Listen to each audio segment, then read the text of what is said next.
நான் அந்த தம்பிகளுக்கு நான் வேலூரில் ஒரு பேட்டி கொடுத்தேன்.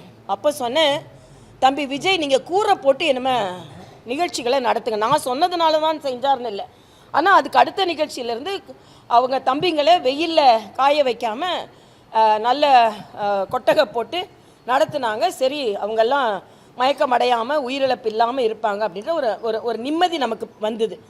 திருப்பியும் பின்னால் போய் ஆனால் சில கேள்விகள் நியாயமாக கேட்கப்பட்டது. ஏன்னா மாநில அரசால் செய்ய முடியாது என்று தெரிந்தும் நீட் விலக்கு என்று சொன்னீர்களே, நியாயமான கேள்வி. அதே மாதிரி 100 ரூபாய் பெண்களுக்கு மானியம் கொடுக்குறீங்களே, கேஸில் கொடுக்குறேன்னீங்களே, நியாயமான கேள்வி. 4000 ரூபாய்க்கு மேலே கரும்புக்கு கூடுதல் விலை கொடுக்குறேன்னு சொன்னீங்களே, நியாயமான கேள்வி. ஆக இந்த நியாயமான கேள்வியை மட்டும் தமிழக மக்கள் எடுத்துக்கொண்டு இந்த டெல்லி அணி சென்னை அணின்னு விளையாட்டாக சொல்கிறதெல்லாம் விளையாட்டாக விட்டுருங்க அப்படின்றதான் எனது கருத்து.